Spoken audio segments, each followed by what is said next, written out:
Entry pass ఇచ్చి మన రాష్ట్రంలోకి ఆహ్వానిస్తుంది. ఇదంతా కూడా రాజ్యాంగ విరుద్ధం, దేశ సమగ్రతకు, దేశ ప్రతిష్టకు, దేశ శోభ్రాతృత్వానికి విఘాతం కలుగుతుందని చెప్పి అనేక సార్లు ప్రధానమంత్రి అలాగే మన హోంమంత్రి గారు మాట్లాడటం కూడా జరిగింది, ఏదైతే అమిత్ షా గారు. ఖచ్చితంగా వీరిద్దరి ఆశయాల మేరకు ఈసారి ఖచ్చితంగా పశ్చిమ బెంగాల్లో బీజేపీ జెండా ఎగిరితే దేశం యొక్క పరిణామాలే మారిపోతుండే అవకాశాలు ఉన్నాయి.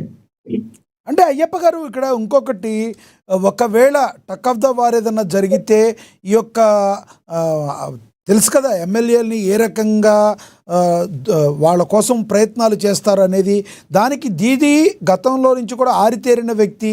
మరి ఇలాంటి విషయాల్లో అక్కడున్న బీజేపీ నాయకులు కావచ్చు ఏమన్నా సంసిద్ధతగా ఉన్నారు అనుకోవచ్చా? ఎందుకంటే దీదీ యొక్క ఎత్తులను తట్టుకోవాలంటే మామూలు విషయం కాదు. గతంలో కూడా కుడికాలు నొప్పుగా ఉందని ఎడంకాలుకి కట్టుకి వెళ్ళిన గొప్ప చరిత్ర గల, ఘన చరిత్ర గల దీదీని తట్టుకోవడం కష్టం కావచ్చా, కాదంటారా? సార్, కొన్ని పాచికలు కొన్ని ఎలక్షన్లోనే పారతాయండి. చేసిన ప్రతి పాచిక పారాలని లేరు. అలాగే ఎంతో పేరు పొందినటువంటి గొప్ప గొప్ప రాజకీయ నాయకులు, ఇప్పుడు మొన్నటిదాకా కేసీఆర్ చక్రం వేయలేరు, ఒకప్పుడు ఎన్టీ రామారావు గారు చక్రం తిప్పారు, మొన్న జగన్ గారు వచ్చారు, ఇప్పుడు మళ్ళీ కూటమి వచ్చారు. అట్లా రాజకీయాలు అనేవి అక్కడ మారింది. ఇప్పుడు ఆ పార్టీ పరిస్థితి చూసాం. 4 సార్లు వరుసగా గెలిచినటువంటి సీఎం ఈ రోజున బీజేపీ కానీ దీంట్లో ఢిల్లీలో కూడా అధికారంలోకి రావడం జరిగింది. ఎన్ని ఎత్తులు వేసినా ఆ ఎత్తులు 4 ఎలక్షన్ వరకు చూశారు. ప్రజా వ్యతిరేక ఓటు అయితే బలంగా బీజేపీకి పట్టదని, అది బీజేపీకి ప్లస్ పాయింట్ అని చెప్పి చెప్తూ ఉన్నారు. ఎందుకంటే గత 4 టర్మ్స్ నుంచి కూడా మమతా బెనర్జీ గారు ముఖ్యమంత్రిగా ఉండి అక్కడ బీజేపీకి అనుకూలమైనటువంటి ఓటింగ్ బ్యాంక్ కి మార్చారని చెప్పొచ్చు. ఎందుకంటే 4 సంవత్సరాలు ఆవిడ చేస్తూ ఉన్నారు. ఆవిడ మీద వ్యతిరేకమైన ఓటు పెరిగింది. ఆ పెరిగినటువంటి ఓటు బ్యాంకింగ్ అనేది బీజేపీ కలిసి వచ్చే. సో మీరు అడిగినటువంటి ఇంకో ప్రశ్న ఏంటంటే, చాలా మంది ఇప్పుడు బీజేపీలో పోటీ చేస్తున్నటువంటి వ్యక్తుల్ని మమతా బెనర్జీ గారు తన వైపు తిప్పుకోవడానికి, గెలిచిన తర్వాత తనకు అనుకూలంగా ఓటు వేయడానికి, ముఖ్యమంత్రి అయ్యేటువంటి ఛాన్స్ ఉండడానికి, తన బలం నిరూపించుకోవడానికి ఈ పార్టీ ప్రయత్నాలు చేస్తూ ఉంటారు. అదే విధంగా బీజేపీ కూడా చేస్తుంది కదండి. బీజేపీ కూడా మ్యాజిక్ ఫిగర్ కి దగ్గరలో ఉంటే ఖచ్చితంగా వాళ్ళు కూడా మమతా బెనర్జీ గారి యొక్క పార్టీ నుంచి కూడా వాళ్ళు కూడా తెచ్చుకుని వాళ్ళు కూడా అధికారం కైవసం చేసుకోవాలి, అక్కడ ముఖ్యమంత్రి పీఠం బీజేపీ అధిరోహించాలని చెప్పి వాళ్ళు కూడా అదే విధంగా ప్రయత్నం చేస్తారు. అందులో మోడీ గారు, అమిత్ షా గారి యొక్క ద్వయం చాలా డిప్లొమాటిక్ గా ఉంటుంది. అనేక రాష్ట్రాల్లో వాళ్ళు గెలిచినటువంటి సత్తా, వాళ్ళ అనుభవం, ఇవన్నిటి ముందు ఈసారి ఖచ్చితంగా మమతా బెనర్జీ గారి యొక్క పాచికలు పారవని చెప్పి మేము అనుకుంటున్నాం. రైట్, నేను మళ్ళీ మాట్లాడతా సార్, మీతో అందుబాటులో ఉండండి. మనం ఒకసారి పాపిరెడ్డి గారితో మాట్లాడదాం. పాపిరెడ్డి గారు, నా వాయిస్ వినబడుతుందా సార్? ఎస్ పాపిరెడ్డి గారు, మీ అభిప్రాయాన్ని చెప్పండి సార్. ఇప్పుడు అన్నిటికన్నా కూడా చాలా ఉత్కంఠంగా ఉన్నది.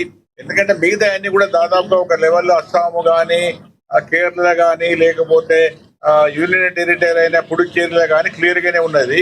ఈవెన్ కొంత మేరకు తమిళనాడులో కూడా కొంత క్లియర్ గానే ఉన్నది. స్టాలిన్ వైపే కొంత ఉన్నది.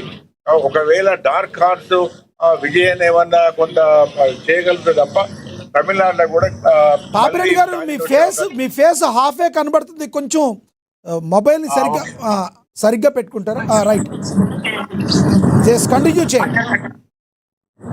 ముందు అయితే అటువంటి పరిస్థితులలో ఇప్పుడు బెంగాల్ విషయం ఎట్లున్నదంటే, బెంగాల్లో మనం 4-5 కోణాల నుంచి చూడాల్సి వస్తుంది. ఒకటి ఏంటంటే, ఈ ఎలక్షన్స్ ముందే, అంటే బెంగాల్ ఎలక్షన్స్ ముందే, ఇప్పుడు ఈ టైంకు ముందే 2 సంవత్సరాల నుంచి బెంగాల్లో కేంద్ర ప్రభుత్వం కానీ, బీజేపీ కానీ ఒక తీవ్రమైన ప్రయత్నం చేసింది. ఏదంటే అక్కడ ఏదో విధంగా మళ్ళీ మనం అధికారంకు రావాలి, అది టీఎంసీని తీసేయాలి.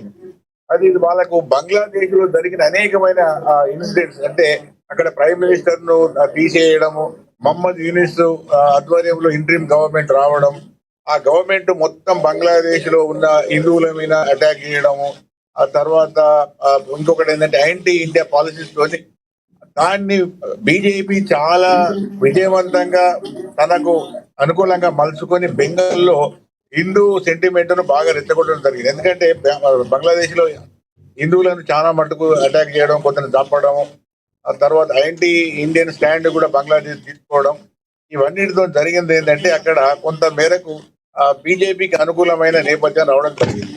దాంతో పాటుగా అంటే ఏదైతే ఈ ఓటర్ లిస్ట్ లో ఉన్న ఏవైతే నకిలీ ఓట్లను తీసివేసే ప్రక్రియలో పెద్ద ఎత్తున బెంగాల్లో కొన్ని లక్షల ఓట్లు తీసివేయడం జరిగింది. దానిలో కూడా అనేకమైన తీసివేసే ప్రక్రియలో కూడా ఆ తృణమూల్ కాంగ్రెస్ కానీ మమతా బెనర్జీ కానీ చాలా తీవ్రంగా అడ్డుకోవడం జరిగింది.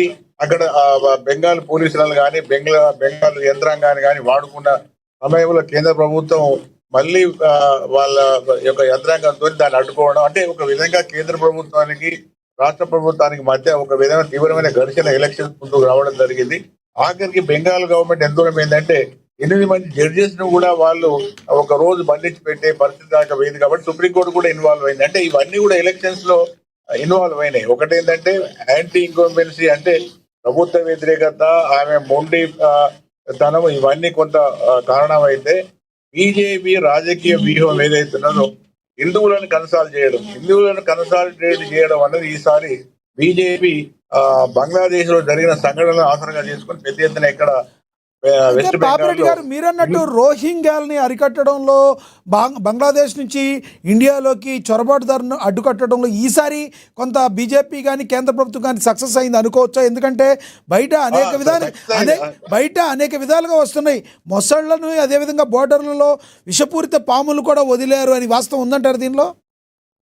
ఇందులో ఒకటి ఏంటంటే ఎప్పుడు కూడా బంగ్లాదేశ్ బార్డర్ అంతా పాకిస్తాన్ బార్డర్ అంతా అంత ఎఫెక్టివ్ ఉండదు. ఎందుకంటే బార్డర్ పెద్దది. బంగ్లాదేశ్ నుంచి వెళ్ళి ఎక్కువ ముస్లింస్ అక్కడ పేదరికం ఎక్కువ ఉంటది కాబట్టి ఇక్కడ పని కోసము బెంగాల్ కానీ మిగతా భారతదేశం మొత్తం మీద వస్తారు. దాంట్లో రోహింగ్యా క్రిమినల్స్ కూడా ఉన్నారు. అయితే ఎప్పుడైతే యూనియన్ ప్రభుత్వం ఇంటరీమ్ గవర్నమెంట్ వచ్చిన తర్వాత సడన్ గా Bangladesh anti Indian policy, anti Hindu policy ఎప్పుడైతే తీసుకున్నదో దాన్ని, అది పక్కనే బెంగాల్ రాష్ట్రం కాబట్టి బెంగాలీస్ కాబట్టి దాన్ని ఒక విధంగా బీజేపీ తనకు రాజకీయంగా అనుకూలంగా మార్చుకోవడంలో సక్సెస్ అయింది. రెండోది ఏంటంటే అంతకుముందు బార్డర్ పోలీసు ఎక్కువ కూడా వెస్ట్ బెంగాల్ పోలీసులో ఉండేది బార్డర్. ఇది ఎప్పుడైతే బంగ్లాదేశ్ లో రిజీమ్ చేంజ్ అయిందో అప్పుడు బీఎస్పీకి అధికారం ఇవ్వడం జరిగింది. అంటే పోలీసులకు అక్కడ వెస్ట్ బెంగాల్ పోలీసులకు అధికారం తీసేసి బీఎస్పీని డైరెక్ట్ గా పెట్టడము, కొంత ఇన్ఫిల్ట్రేషన్, అంటే ఈ ఎవరైతే చొరబాటుదారులు వాళ్ళని అడ్డుకోవడం, అనేక రకాలుగా జరిగిన తర్వాత దానిలో ఏమైందంటే మమతా బెనర్జీకి 30-35% ముస్లిం మైనార్టీ ఉంటుంది కాబట్టి ఆ ఓటు బ్యాంకు ఆమెకు ముఖ్యం కాబట్టి ఆమె చాలా రకాలుగా వాళ్ళని రక్షించడానికి వాళ్ళ వైపు అనుకూలమైన వైఖరి తీసుకోవడానికి ప్రయత్నం చేసింది. కాబట్టి బీజేపీ ఏం చేసిందంటే ఆ ఓట్లన్నింటి, అంటే హిందూ ఓట్లన్నింటి కూడా మొత్తం కన్సాలిడేట్ చేసుకొని హిందూ వర్సెస్ ముస్లిం మైనార్టీగా కన్వర్ట్ చేసిన అక్కడ కొంత బీజేపీకి అనుకూలమైన అంశంగా బాగా మారింది. కొంత పెద్ద ఎత్తున ఓటు తొలగించడం. బెంగాల్లో రీసెంట్ గా కొన్ని సంవత్సరాల నుంచి జరుగుతున్న కొన్ని దాడులు కూడా ఈ ఎలక్షన్ల మీద ప్రభావం చూపే అవకాశం ఉందంటారు. ఎందుకంటే శాంతి భద్రతల విషయాలలో కూడా బీజేపీ మమతా డి అనే పరిస్థితులలో జరిగింది ఏంటంటే వెస్ట్ బెంగాల్లో ఆమె చాలా రోజుల నుంచి అధికారం ఉన్నది. మార్పు ఒకటి జనాలలో సహజంగానే అంటే ప్రభుత్వ వ్యతిరేకత బాగానే ఉన్నది. దీంతో పాటుగా ఈసారి నా ఉద్దేశంలో ఒకవేళ ఎగ్జిట్ స్కూల్స్ లో ఇంకొకటి ఎగ్జిట్ లక్ష్మీనాథ్ గారు ఒకటి మేజర్ గా చెప్తున్నది అంటే చాలా మంది నిన్న నైట్ లో కూడా నేను చాలా ఛానల్స్ లో కూడా చూడడం జరిగింది. వాళ్ళు చాలా మంది అంటే 20-30% ప్రజలు వాళ్ళ అభిప్రాయం చెప్పలేదట.